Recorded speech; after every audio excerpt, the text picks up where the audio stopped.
Hi, this is Memory Part 2. I think there's some really interesting stuff today.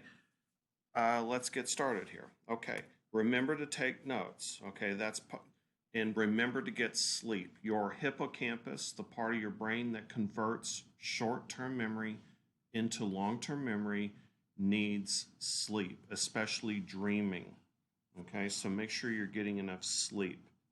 Okay, so why do we forget? Um, I think this is important. Decay theory simply means that our memories decay over time.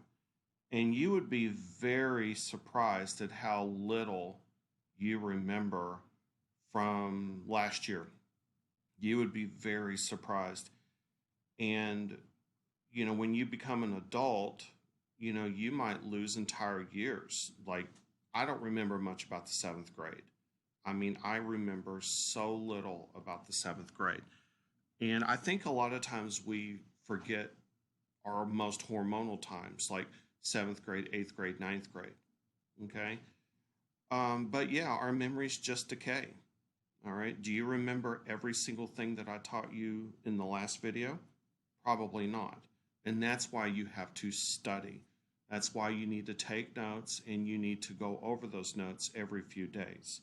You don't need to do it forever, just until it becomes more encoded into your long-term memory. Okay, because really think about it. Encoding is what we're all about. Whether or not this is important to you, that's a different story. But remember self-reference effect, right?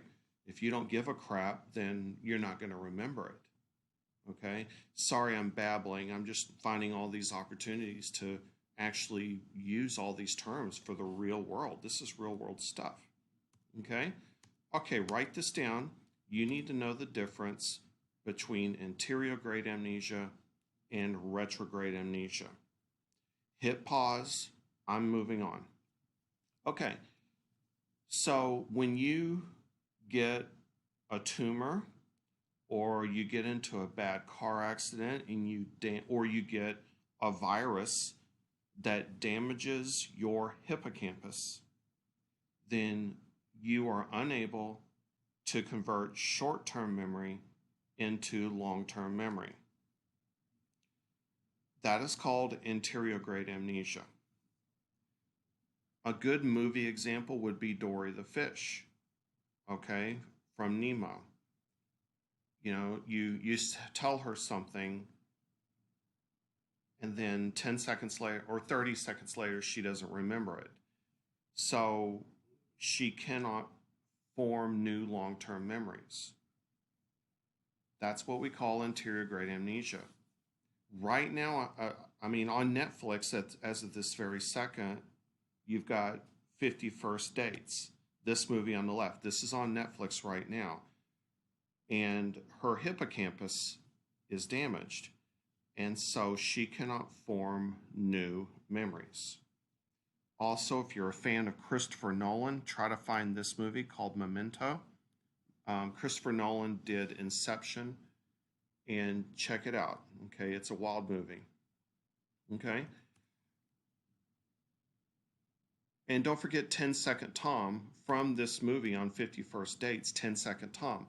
Hi, my name's Tom. And then 10 seconds later, hey, we haven't met. My name's Tom. That is anterograde amnesia. Retrograde amnesia. Now you need to know this. Retro means the past. Think about like during homecoming week when we are not in a pandemic, we have retro day where you dress up like it's the 1980s or the 90s or the 50s or something like that, or the 70s. Retro means past. Retrograde amnesia is the inability to remember past information. So you don't remember who your kids are. Okay? I showed you a video in the brain chapter about a British guy named Clive Waring. And he had both anterograde and retrograde amnesia because of encephalitis. It totally damaged his hippocampus, but also he had both of these. So think about any kind of soap opera where somebody doesn't remember who they are or something like that, or they don't remember their name. Now, some of y'all are like, wait a minute, this sounds familiar. This sounds like dissociative amnesia. Now, in the mental disorder chapter, I teach dissociative amnesia. Dissociative amnesia is purely psychological, and it is caused by psychological trauma. Anterograde and retrograde are both caused by brain damage. Maybe a car accident, hit on the head, or encephalitis, like Clive Waring. Now, an example of retrograde amnesia, assuming that it was caused by brain damage, it would be retrograde amnesia. He couldn't remember who he is. But if you were to watch the movie and find that it was caused by psychological trauma, then we would call that dissociative amnesia. Again, it's a movie, okay? But remember, retro means past. Retro means past.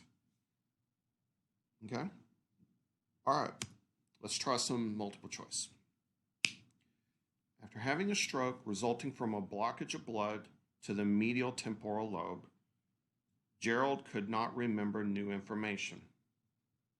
Now, let me read that again. Gerald could not remember new information, such as the books he had just read, new songs he had just heard, or the faces of new people he had just met. All right, so what's Gerald's deal? The answer is, hit pause, but the answer is anterograde amnesia. Gerald is Dory the fish. Now, what is this temporal lobe stuff? I'll be honest, I just don't know. I don't know everything. I always think of the hippocampus. Okay? All right, moving right along. Now, if you said B, that's caused by psychological trauma. And C, it's not C since Gerald can't remember recent information, but if he can't remember the past, then it would be retrograde amnesia. Okay, but the answer is D. All right. Which of the following is an example of retrograde amnesia? Take your time, hit pause, take your time, and do it. Okay, the answer is... All right, so this is forgetting the past. Now, A is not amnesia, okay? B is just not remembering. Just because you can't remember something doesn't mean you have amnesia. C, that would probably be anterograde. And D, there's no forgetting at all in D. All right, moving right along. All right, this is a word that I use a lot. I haven't seen it on the AP exam, but I use it when I explain things, and I think it's good stuff. Consolidation is the process by which short-term memories are changed to long-term memories. This is what the hippocampus does. And in order to consolidate, you need to get sleep, you need to dream, you need to relate this to your personal experiences, and you need to be properly motivated. Self-reference effect. Okay? Yeah, this is what I just said. Also, I like to make a meme whenever I can. I like to make it meaningful, relevant. I try to make a dirty joke out of it when I can. Sing a song about it, see it, smell it, taste it, touch it. All of this stuff will help you to consolidate memories. Okay? Like when I analyze words like retrograde, I talk about the word retro, and I try to come up with an experience that most students have had. That's consolidation. Okay? All right, this is not an AP question, but if decay theory is correct, okay, the answer is decay theory simply means that you forget over time. Okay, that's all it is. I haven't seen that on the AP exam. All right, this could have been a good question for last video. Many amnesiacs demonstrate blank memory, even though their blank memory is extremely impaired. Think back to Clive Waring in the Brain video, and you need to watch that. It's a good video. It's in the Brain chapter. Clive couldn't remember who his kids are. He doesn't remember anything in the last 25 years. He forgets things after 30 seconds at the most. But Clive could still play the piano. I mean, that is so incredible. All right, so playing the piano is one kind of memory, but knowing, who your kids are and what their, and their names are and stuff, that's a different kind of memory. The answer is semantic memory.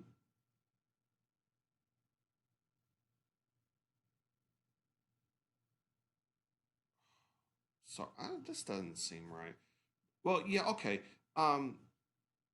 Okay, semantic memory would be knowing what a piano is, okay? So they know stuff. They know that the sun rises in the east and sets in the west. That's semantic memory. Episodic memory would be your 10th birthday party or that time that you pooped your pants in school. That would be an episode in your life. So yeah, D is a legit answer, okay? All right. All right, Alzheimer's is a disease that is caused by the decay of acetylcholine receptors in the brain, and a side effect of that is dementia. Dementia is when you forget. I actually saw this on a recent exam. What are retrieval cues? So let's say you have amnesia. What am I going to do? I'm going to take you home. I'm going to let you smell your house. I'm going to show you photographs. And I'm going to let you listen to music from when you were younger. Those are all retrieval cues. Okay, so if you have an amnesiac grandma, play her some music from when she grew up. Show her photographs. And another thing, when you're taking a multiple choice test, the retrieval cues could be the answers, and you have to pick one. All right, moving right along. Priming would be giving you hints, like this guy, he was president. It's like giving you hints to remember. That's priming. Showing you photographs, giving you choices on a multiple choice. Okay, moving right along. All right, when Jim looks at his wedding pictures, he has vivid memories of the early years of his marriage. The pictures serve as what?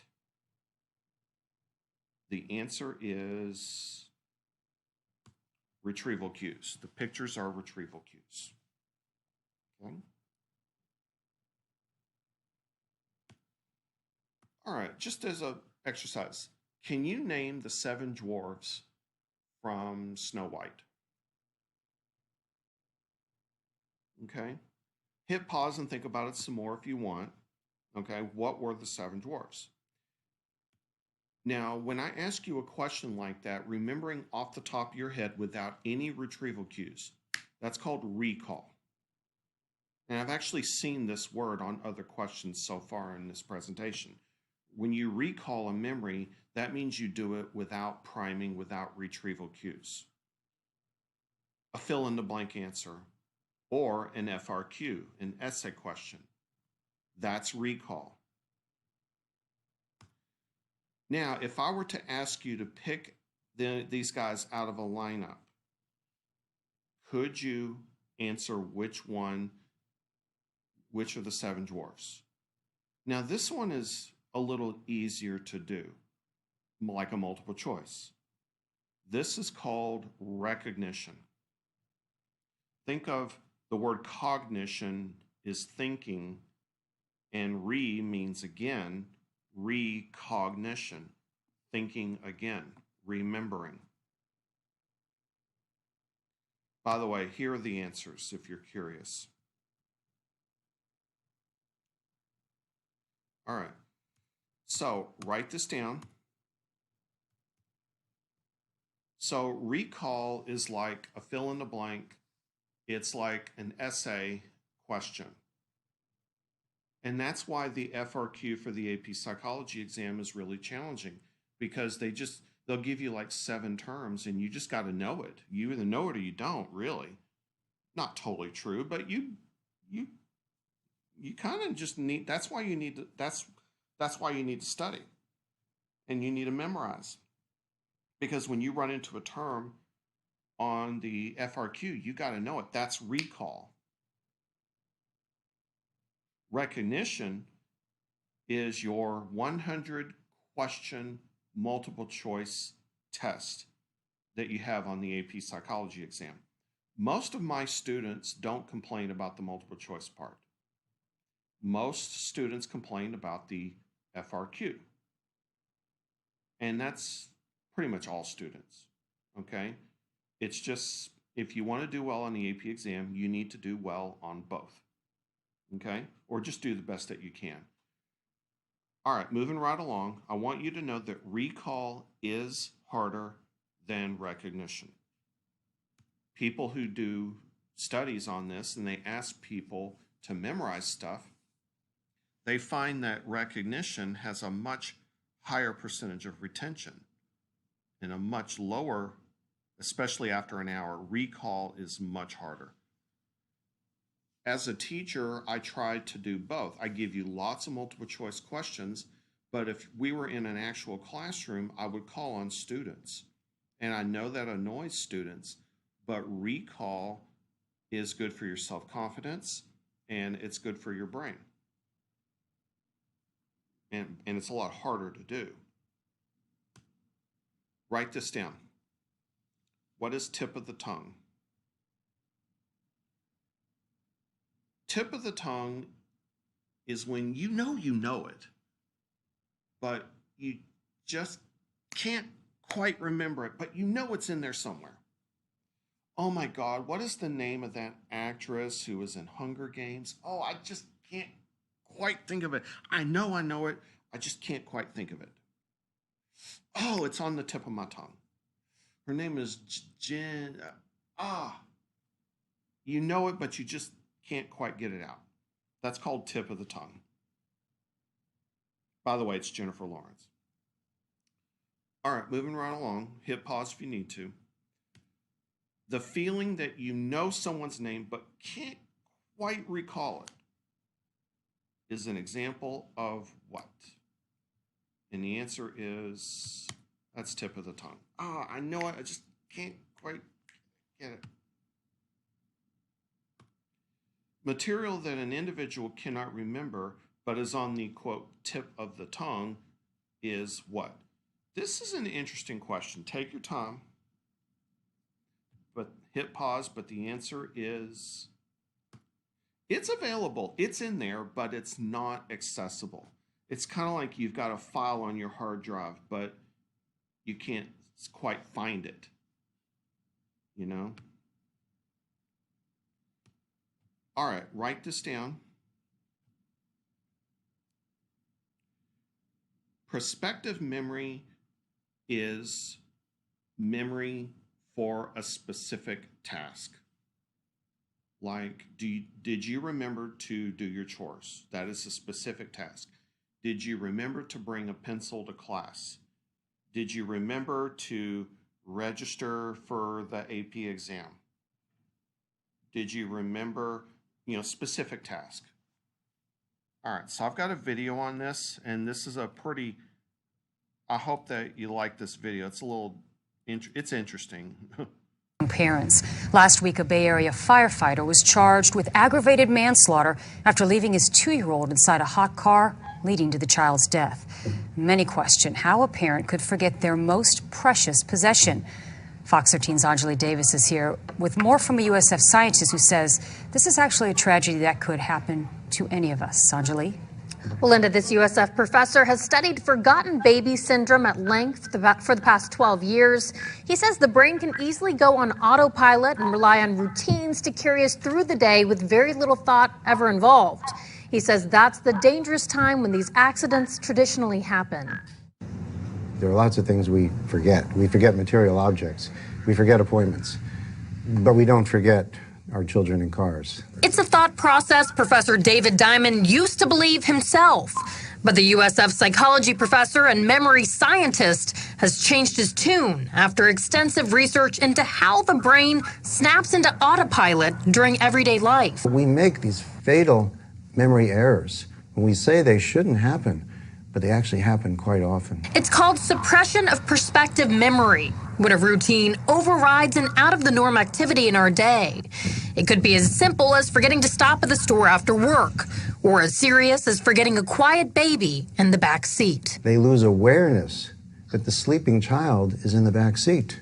And so they go through a routine that they've done many times before. When they get to their destination, because they've lost awareness of the child in the car, they exit the car, they go about their daily activities completely unaware that the child's in their car. Diamond studied cases around the world and deemed a mistake of this magnitude could be made by anyone. They're not negligent parents. These are people of all walks of life, educated as well as uneducated. These are professionals. These are doctors and lawyers, teachers, university professors. In the Pinellas County case last Friday, that father is a firefighter who now faces manslaughter charges. While Diamond stresses he's not an attorney, he believes the charges don't add up. When a person has no awareness that their actions could lead to the harm of another person, that is not a crime. Diamond suggests placing an item that will remind you of your child in the front seat of your car, whether it's a toy, a stuffed animal, or maybe even the diaper bag. He also says if your child is enrolled in daycare, to set up a policy with them to always call you if your little one does not arrive to school within a certain window of time. Linda? Very good advice, Anjali. They've got their own job to do. One thing you could do is talk to your freaking kid. Okay? I mean, I'm trying not to be judgmental, but the kid was 2 years old, and but maybe, it was a boy, and boys sometimes don't talk when they're 2. But imagine being a forensic psychologist, and your job is to determine, was this firefighter aware of what they were doing, and should they go to jail, or should, things like that. I believe that's what forensic psychologists do sometimes. Okay, so prospective memory. It's a memory for a specific task. Okay, I don't have a multiple choice on this, but I did see it on the essay a couple of years ago, and all the teachers were like, what the heck is prospective memory? Nobody had heard of it. So anyway, all right, write this down, hit pause, I'm moving on. So this isn't amnesia. This is simply your old memories getting in the way of your new memories, or backwards. Now, here's that word retro again. Remember retrograde amnesia? Now we've got retroactive interference. Now, when I think, and by the way, this porn, I had already encoded it into my brain, but porn is really good to think about it, okay? But when I think of the word retro, I think of an arrow going back in time, like back to the 50s, back to the 70s, retro day. Or when you wear a 1970s dress and somebody says, oh, retro, retro means past. But retroactive interference says this. The theory goes is that when you go to first period economics and then you go to psychology, what'll happen is that what you learn in second period gets in the way of what you learned in first period. Okay? So, for example, let's say you had an Xbox 360 and you learned the way that your controls were set on the Xbox 360. But then you get an Xbox One and the controls are slightly different. That happens to me all the time. I get used to the controls, like how to crouch. Okay, I'll learn it with one game, and then with my new game, I'll forget how to do it with my old game. Okay, so let's say you forgot. Let's say you change cities, you move to a new city, and because your new map that you have in your head, your new cognitive map that you have in your head, you cannot remember the old one, and you forget exactly how to get to your old house because what you've learned in your new city has gotten in the way of the old city.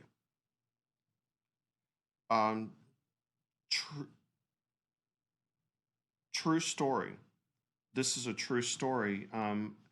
I had a padlock on my locked cabinet, and I had to, now for some reason I had to remember a combination for a new padlock for just a week. And because I had to learn this new combination for a new padlock, I forgot the old combination for the old padlock. And I actually had to have maintenance come in with these big old cutters and to cut open the lock. And I had to go pay $5 for a new lock because the new lock combination got in the way of the old lock combination. Okay. Here's another one. Imagine learning a new language. You study Spanish, and then you go and learn Italian. And then the Italian gets in the way of the Spanish, which is really easy to do. Is it cocina or cucina? You know, and so the new can get in the way of the old. Remember, retroactive, new getting in the way of the old. Retroactive, new getting in the way of the old. Then there's proactive interference. This is when the old gets in the way of the new. So imagine, I knew this guy, and his ex-girlfriend was named Leah. His ex was named Leah, but his new girlfriend was named Laura. Oh boy, you can imagine that. So if the old habits are still getting in the way of learning new habits, we call that proactive interference. So imagine learning a dance routine and you continually do the old dance routine instead of the new dance routine. That's proactive interference. Porn, proactive, old getting in the way of the new. Retroactive, new getting in the way of the old. Okay? All right. So write this down, write down examples for each. Let's try some multiple choice. Okay? So I've used my lock. So which one is it? I've used my locker combination for years. One day I had to learn a new one for just one day. Now I can't remember my old locker combination. Is that proactive or retroactive? All right, so which way is the arrow going? Okay, or, God, this is confusing. This is new getting in the way of the old. So the top one would be retroactive interference. Retroactive. And then the bottom example, I keep calling my new girlfriend by my old girlfriend's name. So that's old getting in the way of the new. So that would be proactive. Now, I think I think forward. Like I am pro-environment, forward for the environment. That's how I think of it. I think of a forward arrow. That's how I encode this, but I didn't know about this porn an acronym. Okay, so I think of an arrow going backwards or I think of an arrow going forwards. That's how I think of it. That's how I have encoded this information. All right, let's try it. People who have difficulty remembering recently learned materials because of similar information learned earlier in life are demonstrating what? So is this old getting in the way of the new, or is it new getting in the way of the old? All right, let's try it. Hit pause if you need to, but the answer is this is old getting in the way of the new. If you read this, replace recently learned materials as new. Learned earlier in life, replace that with old, if you have to. Okay, moving right along. When Shelley first had cable television service installed, PBS was on channel 9. Her cable company then switched PBS to channel 16. Shelley now has trouble remembering that PBS is on 16 and not on channel 9. Okay, so is it old getting in the way of the new, or is it new getting in the way of the old? The answer is this is old getting in the way of the new. The old channel 9 is getting in the way of the new channel 16. Okay, and it's not retrograde amnesia because there's no brain damage. Okay. In elementary school, Lisa learned to speak some Japanese in addition to English. As a sophomore in high school, Lisa took a class in Chinese. She found that some of the new vocabulary was difficult to learn because her earlier Japanese vocabulary was competing with the new Chinese words. Read it again, hit pause and read it again. But the answer is proactive, old getting in the way of the new. Her old Japanese is getting in the way of the new Chinese. Okay, write this down and draw this on your notes. Hit pause, write it down and draw it. I'm about to teach you something useful. I want to talk to you about a guy named Ebbinghaus. Obviously, he's German. And what he did was he asked people to remember nonsense. Remember earlier the capital letters and the structural encoding? He would ask people to remember nonsense words, like 3 capital letters that don't make any sense at all. And what he would find is that people would forget it very quickly. And then it reaches a plateau, meaning you don't always forget like everything immediately. Okay? So now, before I show you something really cool, I want you to write down the red. Hit pause, but I'm going to talk. The spacing effect is the opposite of cramming. Cramming is like you stay up late and you study for 5 hours for a test that you have in the morning. Now, cramming is better than not studying at all, but it is not recommended. It is recommended by memory scientists that you space it out. You study a few minutes every day. Why does it work? Well, distributed practice instead of massed practice, cramming, reduces retroactive and proactive interference because you're doing it at different times of the day and at different scenarios. Also, number 2, dreaming, REM, R-E-M, dreaming, helps memory. So study Tuesday, sleep, study Wednesday, sleep, and that allows your hippocampus to do its job. Number 3, distributed practice may cause you to encode it in different ways and in different moods and in different locations. So you don't get stuck on state-dependent memory. Okay? All right, I want to show you something that I think is really cool.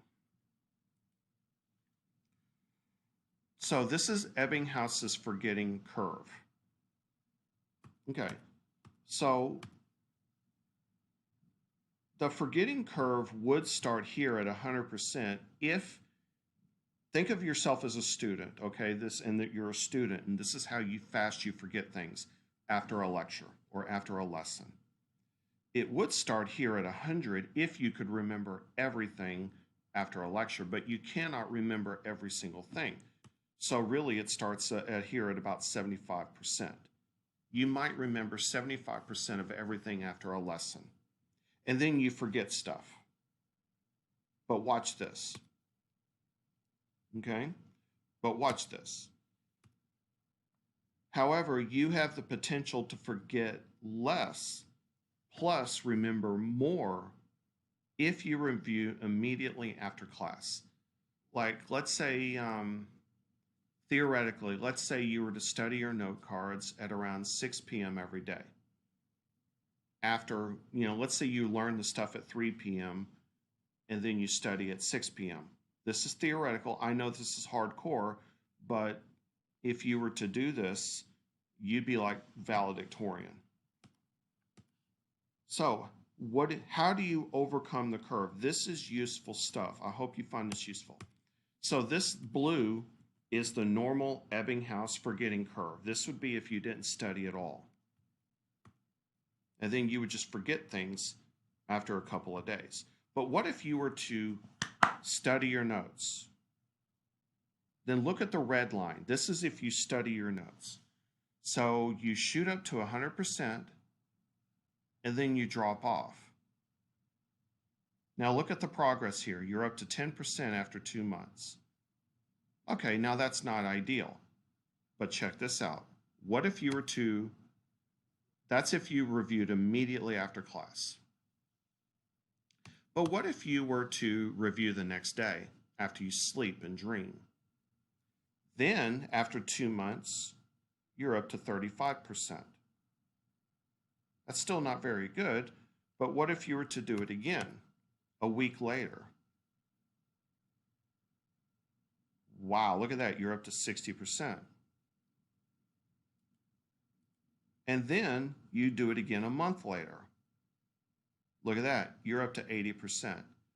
So as a teacher, what I do is I'll teach you something, and then you go home, you go to sleep, and then I try to review you the next day, and I mention things, and then you go home, go to sleep, and then I'll give you a Kahoot or a quiz a week or 2 weeks later, and then I'll let you sleep on it, and then about a month later, I'll give you a test, and then hopefully you study for that test, and then hopefully by May, when we take the AP exam, you remember about 80% of everything that I taught you. That's why I do things the way that I do. I don't like to teach you something and then give you a test that day.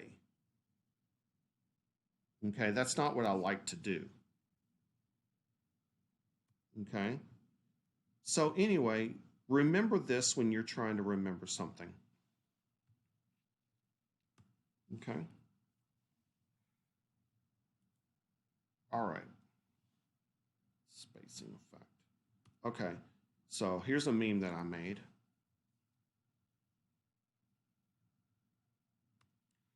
Which of the following statements is true of Hermann Ebbinghaus and his research?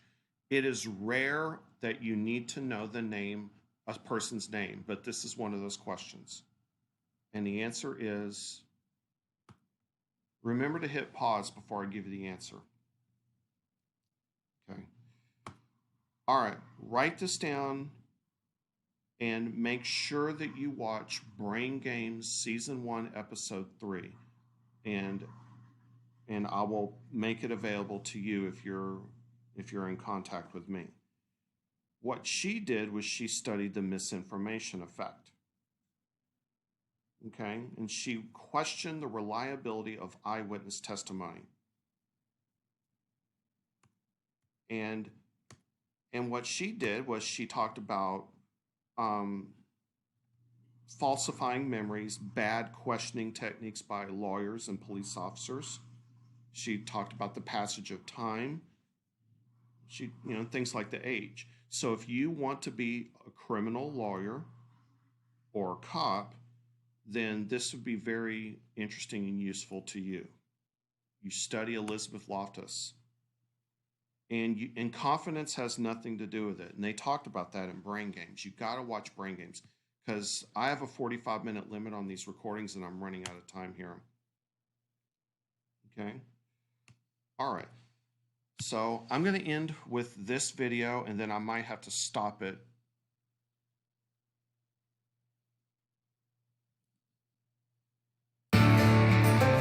We're on location of a movie set in the 1950s, complete with cameras, bossy director, and on-set police for security.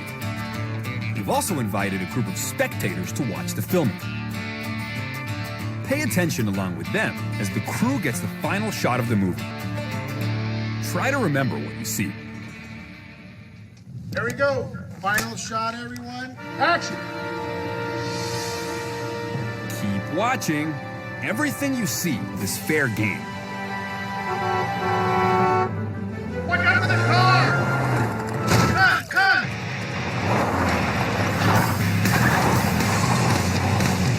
Okay, that wasn't part of the movie. Did you catch what just happened? I know, it was a lot to take in. But we're going to let you in on a little secret. The actors, director, crew, and police are all in on it. Everyone, in fact, except our spectators. And former Las Vegas Police Sergeant Chris Curtis is here to test your memory. He's going to ask you and our other witnesses 3 questions about what you just saw. Ready? What color was the car that got hit? Think back and try to be accurate. Got your answer? Did you say blue? Good, that's correct. Next question. How fast do you think the car was going when it bumped into the other car? What do you think? Was the red car going 10, 15, 20, 30, or 40 miles an hour? Got your answer? Did you guess around 20 miles an hour? If so, you agree with 80% of people we showed this video to. Before we reveal if you're correct or not, let's see what our spectators have to say. How fast would you say the car was going when it smashed into the other car? I'd say 40. Between 40 and 50. It was going about 30 miles an hour. Definitely 50 miles an hour. These people think the speed was really high. Is that what you thought? Or did you think it was much lower? It turns out the actual speed was 20 miles an hour.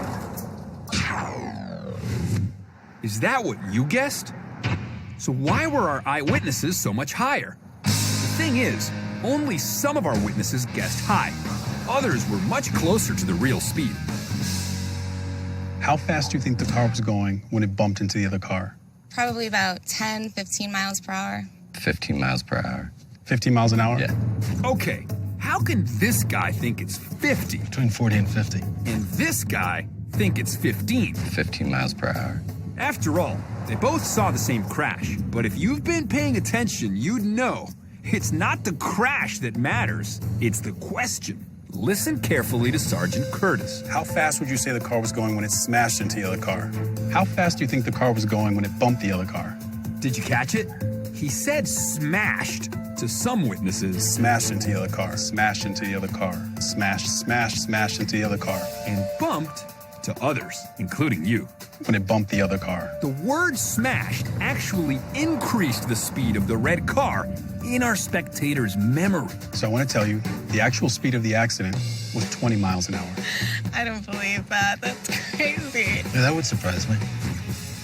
It seemed like it was 30 miles an hour. You're kidding, right? That's a big difference. It's incredible if you think about it. One word has the power to totally rewrite a memory. Don't feel bad if you got the speed of the car wrong. We're going to give you another chance to test your memory. Final question. You saw the driver blow through a stop sign right after the accident. Yes or no? Before we reveal the answer, let's see what our spectators have to say. Did you see the car run through the stop sign after the accident? Yes, I did. Yeah, I saw him go through the stop sign. Absolutely. Absolutely. Watch the Did you replay. see the You agree that car run through the stop sign? That is a loaded question. There was no stop sign. It's a yield sign. Okay? So you have to